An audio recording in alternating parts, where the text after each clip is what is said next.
Hola, hola jóvenes, muy buenos días. Vamos a iniciar presentando la clase número 2. Clase número 2 tiene que ver con la parte de lo que es esterilización. Verán, lo que respecta, este es una actividad, un proceso que vamos a emplear mucho en las actividades de microbiología. ¿Por qué? Porque todos los recipientes, todos los instrumentos que vamos a emplear para elaborar los medios de cultivo tienen que ser esterilizados. Previamente tienen que ser esterilizados. Hay muchas formas de cómo esterilizar. La más común, la más práctica y la más económica es por el famoso autoclave. Si ustedes entran al laboratorio y al final tenemos dos autoclaves automáticos y un autoclave como manual, ¿no? Que ese se lo utiliza para los desechos, que la próxima semana yo ya les hablo porque vamos a iniciar con esta práctica. Yo sé que el tema de los cortes de la luz, nos va a tocar reprogramar las actividades prácticas. Microbiología es una asignatura que tiene mucha práctica y vamos a ver cómo jugamos esos tiempos y toca a veces grabar la clase teórica para aprovechar el tiempo de presencial para hacer la práctica, ya lo veremos, ¿no? Pero bueno. Entonces, ¿qué es una esterilización? Miren, una esterilización es una ausencia total de formas de vida en un, en un recipiente, en un instrumento, en un medio de cultivo, ¿ya? Eso es esterilización, ¿sí? Cuando hablamos de formas de vida, nos hablamos a todos los microorganismos, ¿no? Hablando de hongos, hablando de bacterias y hablando inclusive hasta de los virus, ¿ya? Eh, bueno, entonces, miren, las bacterias jóvenes, las bacterias tienen dos formas, ¿no es cierto? Tienen una forma llamada vegetativa y tienen una forma llamada esporulada. Vegetativa y esporulada. ¿Qué significa eso de vegetativa y esporulada? Verán, cuando la bacteria se encuentra en un medio ambiente propio para ella crecer, propio para ella reproducirse, propio para ella alimentarse, está en su forma vegetativa. Es decir, aquí se está replicando, en la forma vegetativa ella se está replicando, ella se está reproduciendo, ella se está alimentando, ¿ya?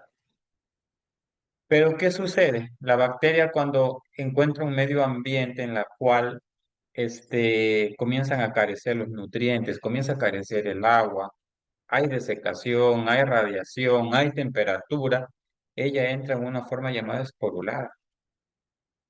Entonces, miren, la esporulación, en el caso de las bacterias jóvenes, es una forma de resistencia de las bacterias, ¿sí? Y aquí viene algo muy importante, ¿ya? La bacteria en su forma esporulada es la que resiste. Y grábense bien en la cabeza. Hay dos géneros bacterianos que tienen la facilidad de esporular. Son los clostridios y son los bacilos. Clostridium y bacilos, porque más adelante les voy a hablar de indicadores de esterilización. Y se utilizan muchas esporas de bacilos. Hay una espora de bacilos llamada subtilis, con B, no, subtilis. Hay otra que se llama estearotermófilos. Son esporas de bacilos que se utilizan para probar si la esterilización fue buena. ¿Ya? Eh, entonces, cuando yo someto un ejemplo, yo hago hervir el agua. El agua no es una forma de esterilización. Yo les voy a explicar por qué. Porque no mata la forma esporulada. ¿Ya? No mata las formas vegetativas, pero no las poruladas, porque hay muchas en esa agua hay muchas bacterias en su forma vegetativa y esporulada, pero no mata la forma esporulada. De la misma manera, hay bacterias que en su forma esporulada resisten más temperatura y hay bacterias que en su forma sporuladas que son, no resisten mucha temperatura. Y es una ventaja, que lo vamos a hablar en esterilización comercial. Es una gran ventaja, porque si todas las formas esporuladas de las bacterias resistieran a, a, a altas temperaturas, pues yo creo que la condición de vida sería un poco complicada, ¿ya? No hubieran alimentos adelantados, hubieran muchas enfermedades, hubieran unas pandemias de botulismo, ¿sí? Pero bueno, entonces es eso. La esterilización es la eliminación, la ausencia de toda forma de vida. Pero ¿qué sucede? Incluida de las bacterias, tanto en su forma vegetativa como su forma esporulada. No tiene que haber nada, tiene que estar en cero. Pero ¿qué sucede? La OMS es uno de los organismos internacionales de la salud, Organización Mundial de la Salud, asegura que esterilización tiene que ir más allá de eliminar bacterias de su forma vegetativa y esporulada, más allá de eliminar los hongos, más allá de eliminar, qué sé yo, cualquier parásito, protozoario, más allá de eliminar los virus, sino también eliminar algo que se llaman priones, ¿ya? Lo más común, como yo les he dicho, el método de esterilización que más empleamos dentro del laboratorio es por calor, calor húmedo. ¿Ya? Y el aparato, el implemento que nos ayuda para utilizar este calor húmedo como forma de esterilización es el famoso autoclave. Ya ustedes lo van a aprender a manejar. Es algo muy sencillo, no es cosa del otro mundo. Es el autoclave. Aquí abajo yo coloco agua, miren, ve. Vamos a colocar siempre un autoclave que esteriliza por calor húmedo, se coloca agua, se cierra a presión, esto funciona casi como una olla a presión y aquí la temperatura comienza a subir. Cuando ustedes colocan a hervir agua, no cierran la olla, ¿no es cierto? No le colocan tapa, la dejan que el vapor fluya libremente. Entonces aquí el vapor está fluyendo libremente. ¿A qué temperatura llega cuando ustedes hacen hervir el agua? A 100 grados centígrados. Por más tiempo, por más calor que le colocan, no va a superar los 100 grados centígrados. Pero ¿qué sucede si yo cojo y cierro esa olla? El vapor se comienza a acumular aquí internamente. Lo mismo sucede acá en el autoclave. Todo ese vapor se comienza a acumular aquí internamente. ¿Y qué pasa cuando, si el calor, el vapor, perdón, se comienza a acumular internamente, la presión aumenta, ¿ya? La presión comienza a aumentar. Si aumenta la presión, aumenta la temperatura, van así. Aumenta la temperatura. Mientras más aumenta la presión, más aumenta la temperatura. Por eso ese autoclave que yo les digo que es como manual, es un autoclave que tenemos ahí que solo lo vamos a utilizar para desechos. Las personas tienen que estar ahí observando el tema de temperatura y presión, porque es un poco peligroso. Se les va a enseñar a manejar eso en el laboratorio. Entonces, aumenta la presión, aumenta la temperatura. ¿Ya? ¿Cuál es la temperatura y el tiempo ideal para lograr una esterilización? Nosotros utilizamos esto, 121 grados centígrados por 15 minutos, 121 grados centígrados por 15 minutos, 15 libras de presión, que es lo mismo, esas 15 libras de presión es lo mismo que decir 14,7 PSI, ¿ya? O una atmósfera. Ya. Todo esto de aquí, jóvenes, miren, esta es la temperatura y el tiempo ideal para la esterilización, 15 minutos. A veces la verdad que yo utilizo 20, depende, pero a veces he utilizado 15, es mejor utilizar menos tiempo, ¿ya? Lo que sucede es que ya lo vamos a ver y lo vamos a manejar. Vamos a hacer una comparación a 15 y a 20 para ver qué es lo que funciona mejor, ¿ya? Eh, Entonces, ¿pero qué dice la OMS? Esos 121 grados centígrados durante 15 minutos y a la determinada expresión que les dije, no mata los famosos, no mata los famosos priones, no mata los priones. ¿Qué es un prión? Jóvenes, un prión es una partícula infecciosa. O sea, es algo más pequeño que un virus. Un virus es más grande, es la forma infecciosa que se creía que era la más diminuta, ¿no? Hay formas infecciosas más diminutas que los virus, que son los priones. Ustedes han de haber escuchado eso de la famosa vaca loca en en esos juegos que hay a veces en las barriadas, en las fiestas patronales. Eso tiene como un motivo, tiene un sentido, el decir vaca loca. Antiguamente en Europa sucedía que ustedes saben que Europa se caracteriza por ser uno de los países, hay países donde son muy ganaderos, ¿no? Eh, Animales que se los crían mucho para el tema de la leche y son estabulados. Entonces, como son estabulados, no están a libre pastoreo, les obliga a los propietarios a administrarles una ración, ¿ya? ¿Y qué sucede? Ustedes saben que todo lo que son huesos, todo lo que es carne, todo lo que son vísceras, terminan siendo proteínas. Ya, por eso nosotros nos alimentamos de carne, inclusive a veces de las vísceras, ¿no? Terminan siendo proteínas. Y esa proteína es una proteína animal. La proteína animal realmente es una proteína que tiene un alto contenido o un alto valor biológico. Entonces, ¿qué sucede? Son utilizadas para poder realizar los alimentos, los balanceados.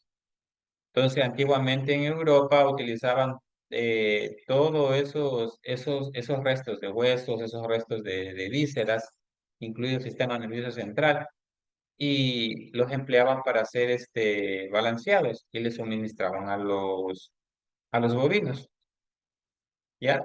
Y como el proceso de elaboración de esos balanceados tienen unas temperaturas, ¿no? Ya lo vamos a ver. Para producir ese balanceado hay que elevar un poco la temperatura, pero no van a llegar nunca a 121 porque terminan dañando el alimento, ¿ya? La proteína se desnaturaliza por exceso de calor, ¿ya? Terminan dañando el alimento. Pero ¿qué sucede? No mataban los priones. ¿Quién sabe? Mataban las bacterias patógenas, mataban los parásitos patógenos, los hongos patógenos, pero no mataban los priones. Y esos priones es una partícula infecciosa más diminuta, es una proteína. Un virus está formado por muchas proteínas. Entonces, miren, el prión es una proteína infecciosa que tiene alto tropismo. Cuando digo tropismo, significa que tiene una afinidad. Tiene un alto tropismo por el sistema nervioso central, ¿ya? Y causa un cuadro nervioso. Es por eso que decían antes la vaca loca, ¿no es cierto? Como ese prión causa una enfermedad llamada encefalopatía espongiforme bovina. La repito, encefalopatía espongiforme bovina, ¿ya? Como es una partícula infecciosa, ¿ya? Al momento de atacar el sistema nervioso central, un tejido que no se regenera, eh, causa un cuadro nervioso, ¿sí? Un cuadro totalmente nervioso. Y por eso que decían la vaca loca. Y bueno, desde ahí sale ese juego, pero realmente fue una enfermedad infecciosa muy grave antiguamente en Europa. Aquí actualmente hoy no lo tenemos, no se han reportado casos, pero sin embargo yo creo que los agentes infecciosos no es que no han desaparecido, están camuflados por ahí. Están camuflados, o sea, lo que se ha hecho es disminuir los factores de riesgo. Factores de riesgo es cuando un animal está expuesto a adquirir una enfermedad, ¿no es cierto? Ejemplo, un animal que consume una agua que no es potable, una agua de mala calidad, está expuesto a enfermarse por una Escherichia coli enteropatogénica de un animal que tiene una buena calidad de agua. Pues eso es un factor de riesgo, ¿no es cierto? Las personas que sufren diabetes, un ejemplo. ¿Cuál es un factor de riesgo? Un factor de riesgo es cuando consumen mucho azúcar. no hacen ejercicio. También hay un factor genético, ¿no? Que también los predispone. Todo eso son factores de riesgo. Entonces, a lo largo del, del- de, de, de todo lo que es la, el tema de la historia de la humanidad, lo que estas enfermedades no han desaparecido, sino que se han disminuido factores de riesgo. Entonces, ¿qué dice la OMS? Que 121 grados centígrados, 15 minutos y las libras de presión no son suficientes para matar a los priones. Entonces, por eso que el concepto de esterilización tiene que reformularse. Se habla de que para poder matar un prión, yo necesito de qué? De 136 grados centígrados, ya por unos 20 minutos mismo, pero en vez de colocar aquí agua, yo coloco una solución de hidróxido de sodio, una solución de hidróxido de sodio. De esa manera, todo material que se sospecha que está contaminado por algún prión, se lo puede esterilizar o se lo puede inactivar de esa manera, bajo esta temperatura, este tiempo, y sumergiendo el material en una solución de hidróxido de sodio. Pero bueno, nosotros aquí no tenemos priones, no hay reportes aquí en Ecuador por el momento. Nosotros estamos empleando el tema de 121 grados centígrados, 15 minutos y las 15 libras de presión, una atmósfera o 14 PSI, 14.7 PSI. Bueno, ahora miren, hablamos de esterilización comercial, un mal concepto, esterilización comercial, jóvenes. ¿Por qué? Verán, les explico. Acuérdense que esterilización es la ausencia de toda forma de vida, de toda forma infecciosa, ¿ya? Por qué se aplica este concepto al tema de producción de alimentos? Sobre todo, como ven aquí en la imagen, alimentos enlatados. Miren, todo esto de aquí son carnes, son alimentos, ¿ya? Y van destinados a ser enlatados, ¿no es cierto? ¿Qué sucede? Verán, eh, para producción de estos alimentos, ellos tienen que pasar por una determinada temperatura, tienen que ser expuestos a elevadas temperaturas, pero no van a ser expuestos a temperaturas de 121 grados centígrados. Como les dije en la primera diapositiva, la proteína se desnaturaliza, la proteína se desnaturaliza por eh, exceso de temperatura. ¿Y cuál es la finalidad de nosotros producir estos alimentos? Pues la finalidad también es consumir la proteína. Lo que necesita el aparato digestivo es degradar esa proteína aminoácidos o absorber esos aminoácidos para formar las propias proteínas del cuerpo. Entonces, ¿qué sucede si yo la desnaturalizo? Si yo la desnaturalizo, la inactivo, es una proteína afuncional. Y este alimento, si yo les pongo a temperaturas de 121 grados centígrados, este alimento termina siendo eh, no termina cumpliendo la función nutritiva. Sin embargo, yo necesito bajar la carga microbiana, ¿ya? Así como ustedes hacen, ponen a hervir los alimentos, es con la finalidad de bajar la carga microbiana, no de esterilizar, sí, pero sí bajan la carga microbiana llevándolo a límites seguros para el consumo humano y para el consumo animal, sobre todo para el consumo humano. Entonces, ¿a qué temperaturas generalmente son expuestas? A 70 grados centígrados. Entonces yo bajo la carga microbiana. Entonces aquí quedan ciertas esporas, ¿ya? Pero ¿cuál es la ventaja? Miren, aquí quedan ciertas esporas de bacterias. ¿Cuál es la ventaja? Esas esporas termoresistentes que resistieron a temperaturas de 70, 80 grados centígrados, esas esporas resistentes no le hacen daño al ser humano, no le hacen daño a los animales, ¿sí? Pero sí dañan el alimento. Por eso que ellos son expuestos, son colocadas en estos tipos de materiales, ¿no? Enlatados, ¿no? Para mantener también un poco la temperatura. Porque si ustedes cogen este, este, este material, lo ponen en un vaso de precipitación y le ponen un poco de temperatura, se van a dar cuenta que se les contamina y se les degrada, ¿ya? Bueno, lo ponen a una temperatura de incubación, 37, 38 grados centígrados, que es la temperatura que nosotros más vamos a emplear en microbiología para hacer los cultivos. Se les termina dañando el alimento, ¿no es cierto? ¿Por qué? Porque no es estéril. Bueno, sí, pero ¿cuál es la finalidad? La finalidad de, de someter a de someter a una temperatura a estos alimentos. La finalidad es de, como les dije, bajar la carga microbiana, ya. Y más sobre todo, más allá de bajar la carga microbiana, para que este alimento pueda perdurar en el tiempo, la finalidad es de matar una espora, sí, una espora de una bacteria en especial. De la misma manera, un bacilo, acuérdense que los bacilos y los clostridium son los principales esporas perdón, son las principales bacterias que esporulan. Un bacilo llamados,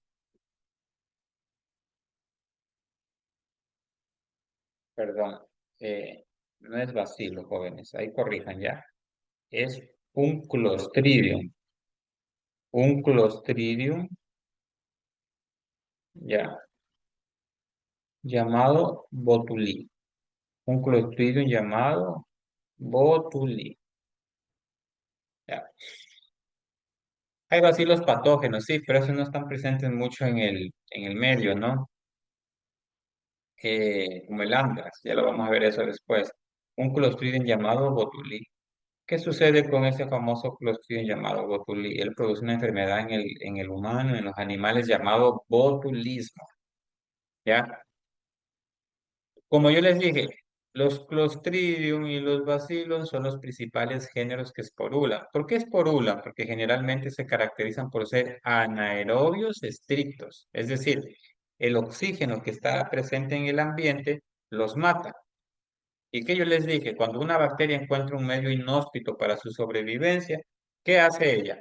Esporula, ¿ya? Ella esporula. Entonces, siempre el Clostridium botulinum va a estar en una forma esporulada. En el medio ambiente va a estar en una forma esporulada, hasta aquí. Pero ¿cuál es la ventaja de jóvenes de este Clostridium botulinum? Que es muy termosensible. Miren lo que les dije, ¿no?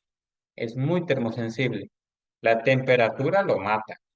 Entonces, temperaturas de 70, 80 grados centígrados tranquilamente los destruyen, ¿sí? Y tenemos un alimento libre de Clostridium botulinum. Entonces, para eso se realiza la esterilización comercial, mal llamada esterilización comercial. Tiene que ser más un concepto ya enfocado desde el punto de vista de sanitización, ¿ya? Porque no es, los alimentos no son estériles, de ese producto de esa exposición a esa temperatura no resultan estériles, por ahí hay unas esporas de unas bacterias, pero esas esporas, como les dije, son inocuas para el humano y para el animal, pero conseguimos matar las esporas de Clostridium botulinum, que esas sí son patógenas, ¿no?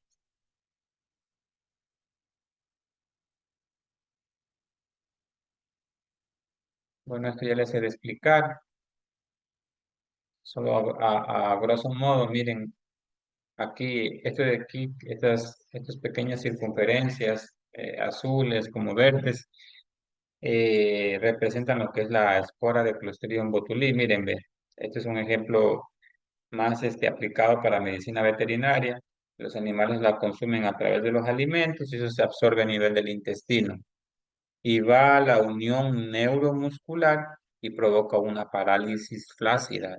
El animal no puede moverse y termina asfixiándose. ¿Por qué termina asfixiándose? Porque recuerden, aquí nosotros tenemos músculos en la caja torácica y esos músculos son músculos estriados que requieren de movimiento.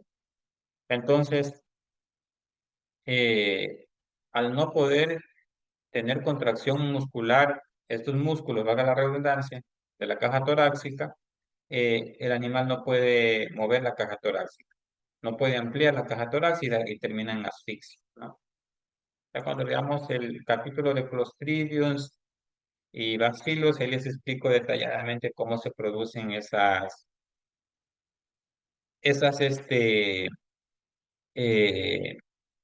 esas enfermedades, ¿no? Entonces, mira, aquí tenemos otra. La esterilización no es necesaria.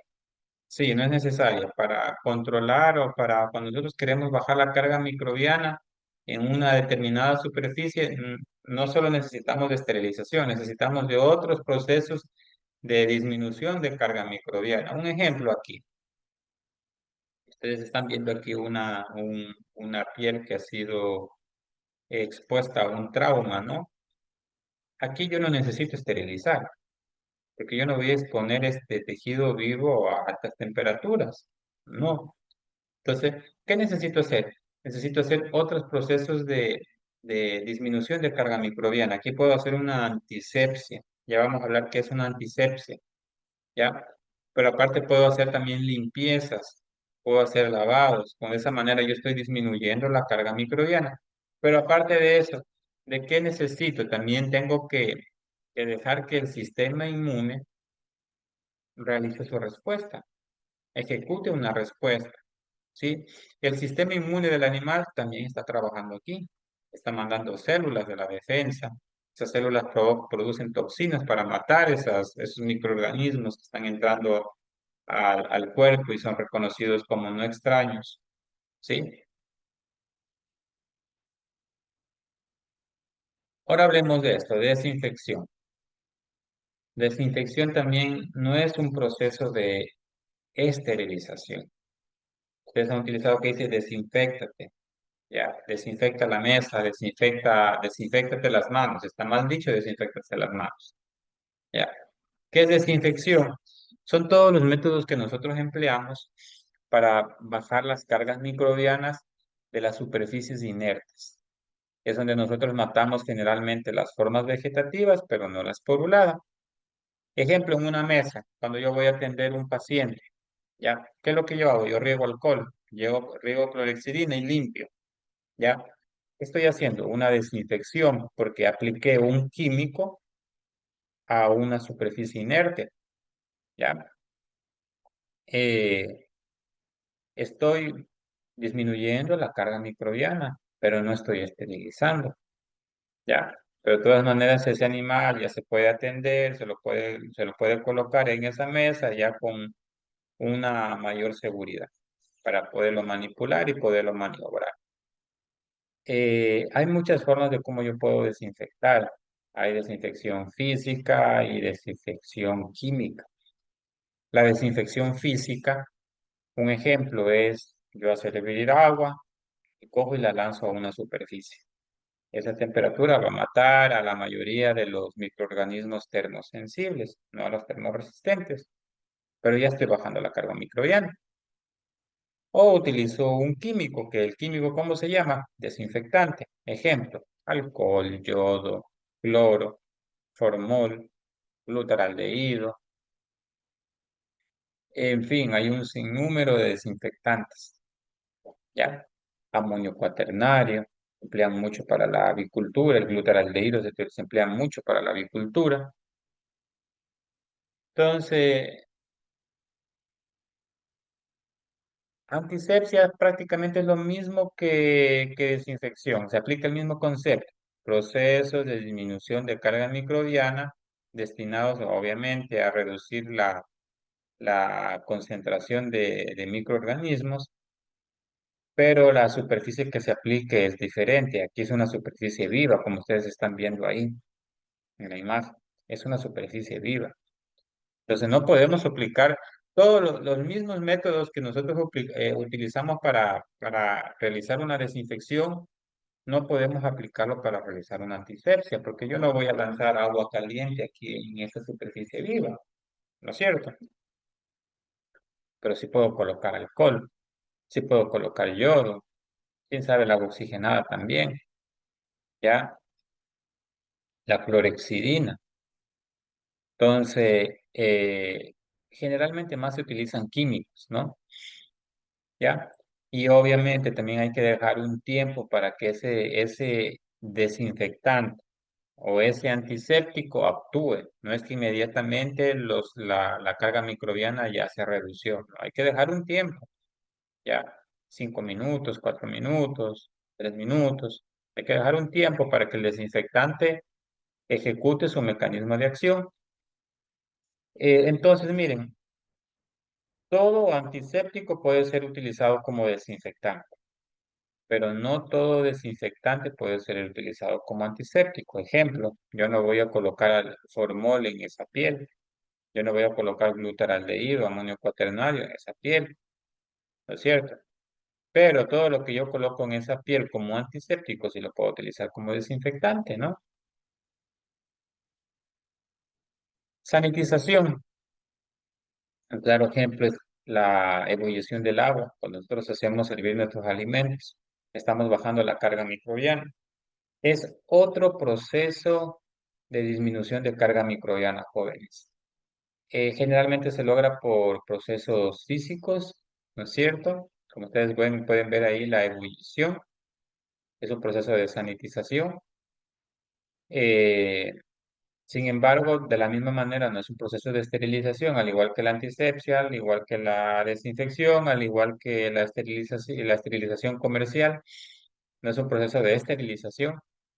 Eh, y hay muchos agentes patógenos, como ejemplo el virus de la hepatitis, que logran sobrevivir a 30 minutos de ebullición, ¿ya? Entonces, la ebullición no termina matando todos los microorganismos, pero sí mata la mayor parte de los microorganismos que podrían poner en peligro la salud del humano y del animal, ¿no? Ahora hay unos términos, ¿no es cierto? Primero hablamos de la desgerminación, ya, luego hablamos de los términos, ¿no? Desgerminación, miren, es otro proceso de disminución de carga microbiana. Eso se le aplica mucho en el tema de los hospitales, inclusive de las veterinarias. ¿Qué hacemos nosotros cuando vamos a colocar una inyección, sea vía subcutánea o sea vía muscular? Tenemos que, decimos desinfectar, ¿no? La verdad que no desinfectamos. Tenemos que desgerminar.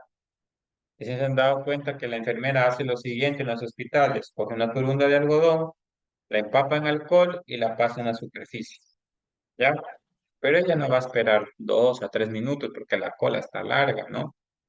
No va a esperar 2 hasta 3 minutos, hasta 4 minutos para que el desinfectante actúe. Ella inmediatamente extrae la sangre. Estará mal, la verdad que no. Vean, nosotros tenemos algo que se llama microbiota, como les dije en la clase pasada. La piel está formada por una capa de grasa, ¿ya? Entonces, esa capa de grasa, ahí es donde viven las bacterias, la microbiota, ¿ya? Entonces, esa microbiota también puede ser patógena, porque yo con la inyección, cuando voy a sacar sangre, tranquilamente puedo transferir parte de esa microbiota al torrente sanguíneo. Entonces necesito que ese lugar donde yo voy a hacer esa, esa maniobra quirúrgica, se habla que una inyección es una pequeña cirugía porque ya se está accediendo a los tejidos vivos, es como una micro cirugía. Eh, puedo contaminar al animal. Entonces, ¿qué necesito? Que esa superficie tenga la menor cantidad de, de microorganismos. ¿Cómo lo logro? Lo logro con el proceso de desgerminación. ¿Por qué? Porque el alcohol, jóvenes, tiene un poder desengrasante, ¿sí? Degrada los lípidos. Entonces, en el momento que yo hago la limpieza, ¿qué estoy haciendo? Estoy con el alcohol, estoy sacando la grasa. Y en esa grasa, ¿qué me estoy llevando? Me estoy llevando microorganismos. ¿Ya? Entonces, discriminación es la remoción física de los microorganismos de una superficie viva. ¿Cómo se lo logra? Con una torunda de algodón empapada de alcohol. Entonces, el proceso no está mal, ¿no? El proceso está bien. Bueno, desecación es otro proceso también de disminución de carga microbiana. Ustedes saben, jóvenes, que la mayor parte de los procesos biológicos, de la fisiología, de las reacciones bioquímicas, químicas, requieren de agua, ¿ya? Sin agua no se puede realizar absolutamente nada. Entonces, es otra forma de nosotros poder ejecutar o disminuir las cargas microbianas, o por lo menos limitar que esas bacterias se reproduzcan. Se emplea mucho en las carnes. ¿Qué hacen en las carnes? En las carnes cuando las secan, la exponen al calor, al humo. ¿Qué le estoy yo quitando? Le estoy quitando agua. Los frutos secos, ¿qué le estoy quitando? Le estoy quitando agua. Entonces, todas las bacterias que están en ese fruto seco, en estas carnes, ¿qué pasa? Paralizan su crecimiento. Y de esa manera yo puedo alargar el tiempo de vida útil de ese alimento, ¿no es cierto? Pero no es un proceso de esterilización, ¿ya? Ténganlo en claro eso. Bueno, estos son unos conceptos, ¿no? Para nosotros decir los productos que empleamos para destruir microorganismos, ¿no? Bactericida, el sufijo sida significa muerte, ¿no? Por eso es suicida, ¿no es cierto? Viricida, virus, bactericida, bacterias, fungicida, hongos, ¿no? Estático significa que limita la reproducción o el crecimiento, ¿no es cierto? Fungistático, ¿qué significa? Limita la reproducción de hongos. Bacteriostático, limita la reproducción de bacterias o inhibe la reproducción, el crecimiento de bacterias. ¿Ya? Entonces, todo aquel producto que limita o disminuye el crecimiento, la reproducción de bacterias es un bacteriostático. Si es de hongos, fungistático. Si los mata, bactericida. Si mata virus, viricida. ¿Sí? Ahora, ¿cuáles son los factores que influyen en el tema de los mecanismos de los antimicrobianos, en los procesos de la disminución de la carga microbiana? Son algunos, ¿no? Entre ellos tenemos la cantidad de microorganismos que nosotros vamos a disminuir. Un ejemplo, que yo les coloco dos manos. Miren, estas manos están llenas de bacterias, llenas de parásitos, de protozoarios, de hongos. Tienen muchos microorganismos. ¿Y qué pasaría si yo tengo acá una mano? ¿Ya? Quién sabe, esa mano ya se la lavaron, ¿cierto? Se lavaron. Entonces aquí hay menos microorganismos, ¿ya? Entonces yo voy a utilizar un ejemplo para hacer antisepsia en estas manos, alcohol, ¿ya? Entonces, ¿dónde yo voy a necesitar más tiempo para que el alcohol pueda disminuir esa carga microbiana? Pues donde hay mayor cantidad de microorganismos, es decir, en estas manos de acá. Lo voy a necesitar, quién sabe, un ejemplo, les pongo un ejemplo, 5 minutos, tengo que esperar 5 minutos. Pero acá como esta mano ya fue lavada, ya no necesito 5 minutos, quién sabe, necesito un minuto nada más, porque hay menos microorganismos.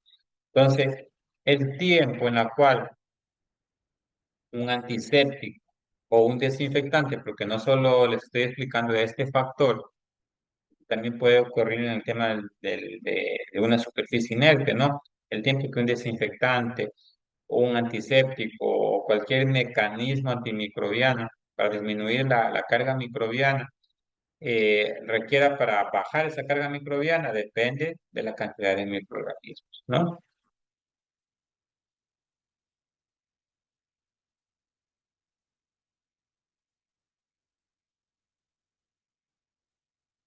Otra, miren, jóvenes, y esto me acuerdo que lo aplicaba yo mucho cuando yo trabajé un tiempo con aves, ¿no?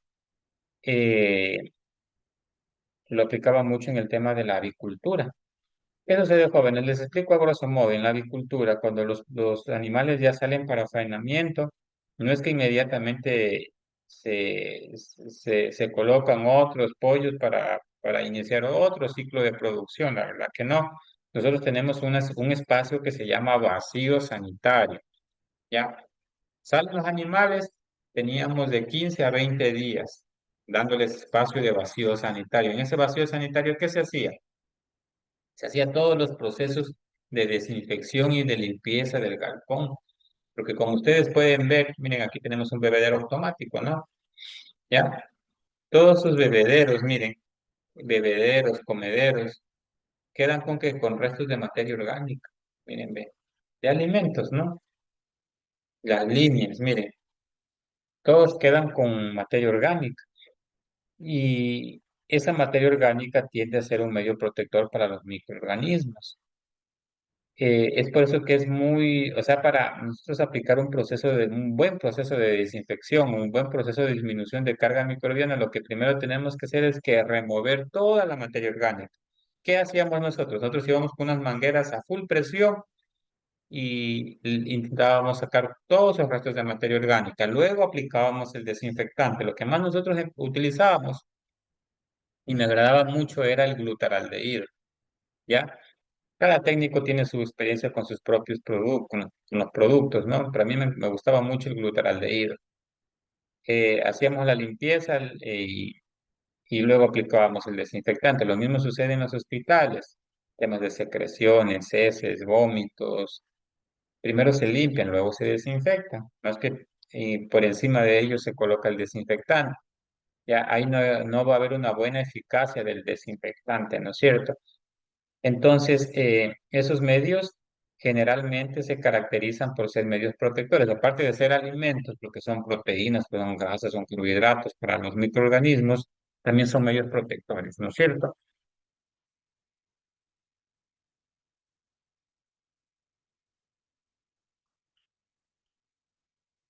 Aquí es un ejemplo, ¿no? De lo que yo les hablaba de antes. Miren, aquí tengo dos ejemplos. Miren, aquí representa lo que es la carga microbiana. Mientras más alto el número, significa que hay más carga microbiana. Y estos son los tiempos en minutos, ¿no es cierto? Si se dan cuenta que mientras más carga microbiana, más tiempo necesita el desinfectante para disminuirla. Mientras menos carga microbiana, menos tiempo necesita el desinfectante o el antiséptico, ¿no es cierto?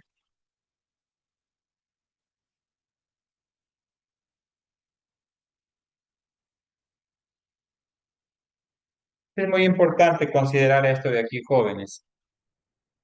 Al seleccionar un método de control bacteriano, ¿qué se debe considerar?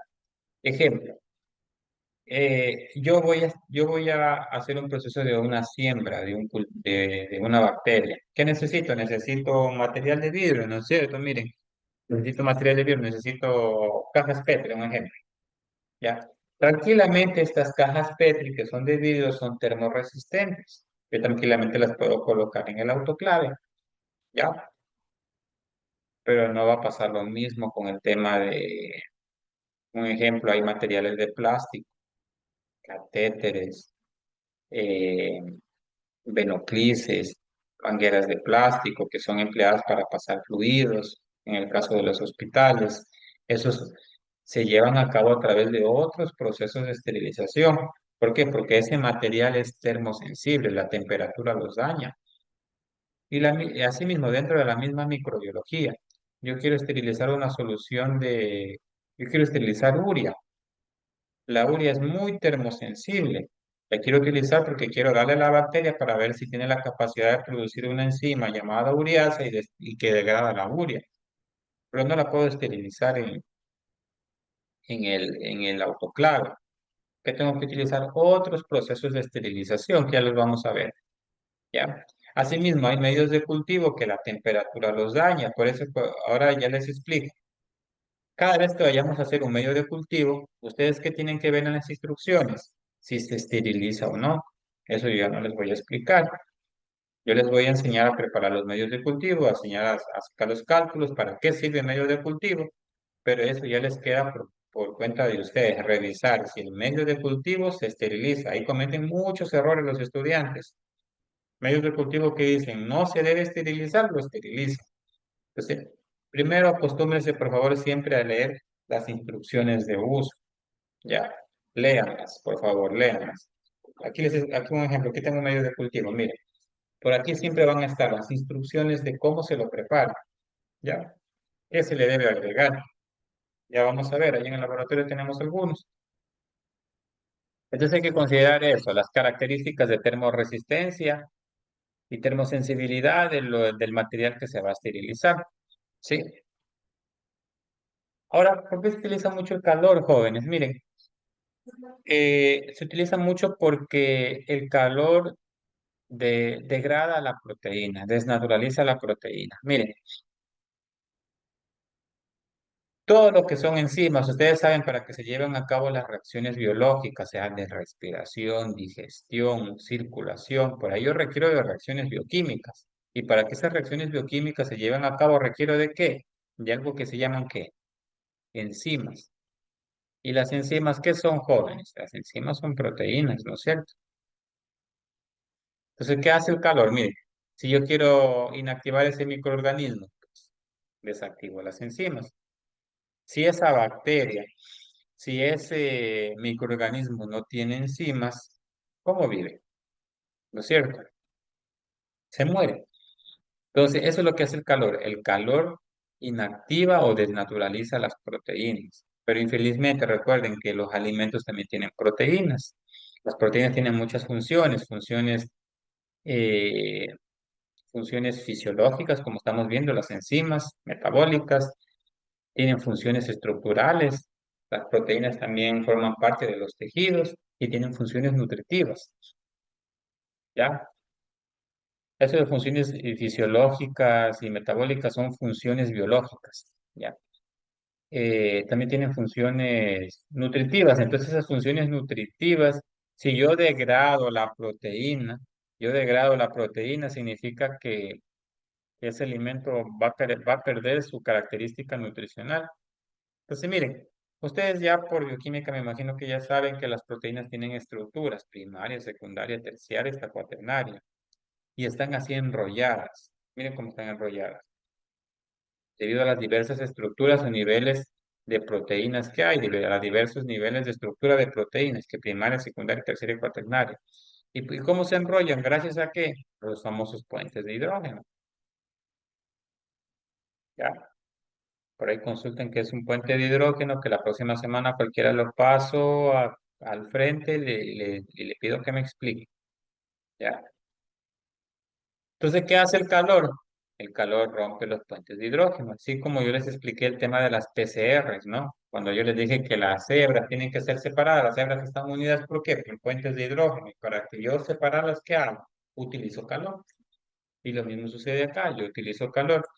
Y si yo rompo esos puentes de hidrógeno, miren cómo la proteína se estira, ¿no es cierto?